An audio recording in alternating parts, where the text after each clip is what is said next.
I'm realizing my boyfriend of 8 years isn't the man I thought he'd become, and now I'm terrified that breaking up with him will destroy him, especially since we've been talking about marriage and moving in together. Wow. Okay, where to begin? My boyfriend, 23 male, and I, 22 female, have been dating for 8 years. We met in high school, and have been together ever since. We've grown and changed with each other miraculously, and our relationship has been amazing. We were always communicative to each other, always doted on one another, had inside jokes that are years long, and have become so comfortable with who we are as a couple.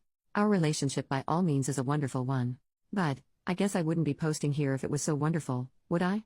As we've entered into adulthood, I started asking the bigger questions that I realized I wasn't really getting answers on. He's been against having kids, but I want kids. My biggest advice I received was to wait for his real answer when we were older because I asked these questions after dating for 4 years. I asked him what he wanted to do with his future, where he saw himself career-wise and what he was feeling about who he was as a person. If he was changing and growing. To be honest, whenever we speak about these things I always feel like it gets really quiet, he becomes shorter with his words. A lot of I don't knows. After asking questions many times, I get some answers once he's thought about it.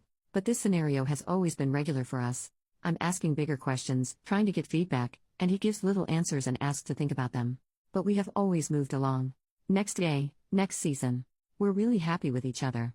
We cuddle and watch Netflix TV shows, go to the ice rink, have romantic dinners and tell each other how much we adore one another. But those questions start to bother me. Why doesn't he want to answer them? Why doesn't he ask those about me?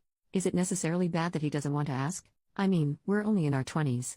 But we've been dating for 8 years. The toss and turn was agonizing. I felt like I was waiting for an answer for a question I asked years ago, regardless of the timeline. I felt more and more pressure to have them answered. Because as of lately we've been talking about marriage. When I would forget that those questions were so important to me, everything was hunky-dory. We'd talk about where we would live, the animals we would have and what we would name them, the kinds of TV shows we'd watch on a weekly basis.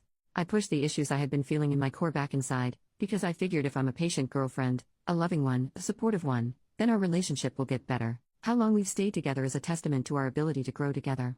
We've done it this long, why wouldn't it continue happening? But it hasn't. It really hasn't, guys. This last weekend something snapped. We were looking for places to live. We had 3 appointments. I was looking around the apartment, looking at the kitchen, and looking at our bedroom. When we kissed each other goodbye after a post-appointment cuddle nap, and I went back home, I just burst out crying in the car. I was sobbing so hard. When I got home I called my mom, she came over. I felt so broken in that moment. Like something died, like straight up died. I don't know what's going on. I think I need to break up with him. I don't think this is the kind of change that I can ask of him. I don't think asking him to change is fair.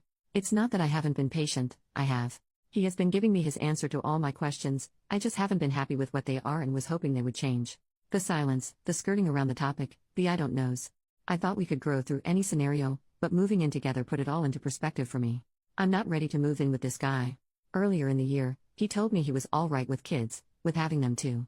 After that conversation, such a huge flood of relief hit me that I think spurred this season of ignorance. He answered my big question, so I was happy. But the reality is setting in. Does he actually mean that? Did he say that to appease my asking? He has told me that I'm the best thing to happen to him, that he loves me and that I inspire him to be a better person, and that he's happy he's with me because he wouldn't know how to date anyone else at this point since we've been together for so long. I wish he had the motivation and drive and some kind of goal for himself. I wish he thought about his future. I wish he was more excited about life, more positive about life. I wish he wasn't so angry at people and himself. I wish he approached his problems readily and openly. I wish he was more emotionally available. I wish I knew how to do this without destroying him, because I think it will.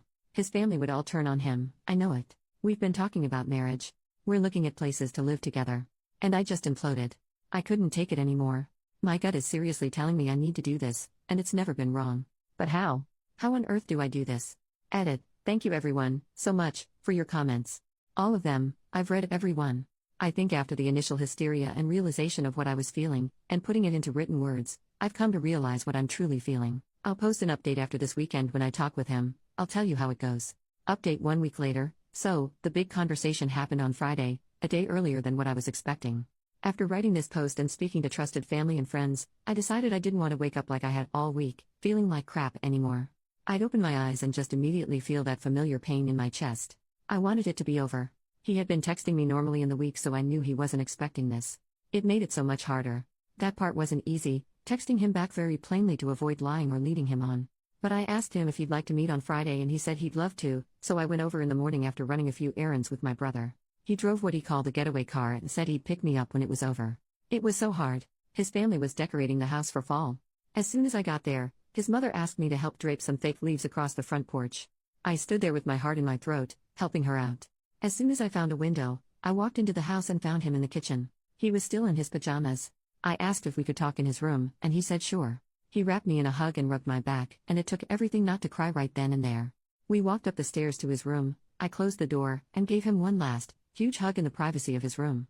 I took a breath and then asked if we could sit down. I sat crisscross and began. I told him that I had been in so much pain since we came back after looking at places to live together.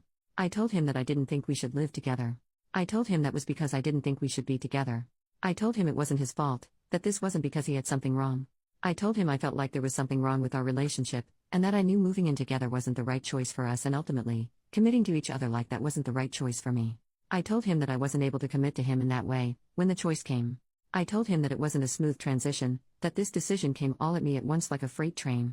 I told him that I was sorry. He asked me why I was doing this. He looked absolutely shocked.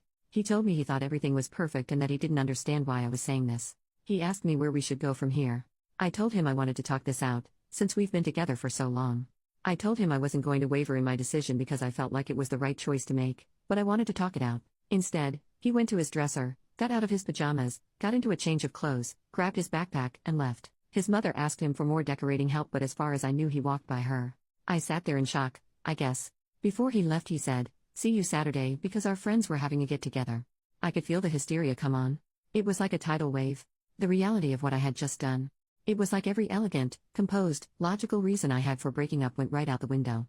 Every graceful approach I was going to take this conversation and just blanked on me. I was simply honest and raw.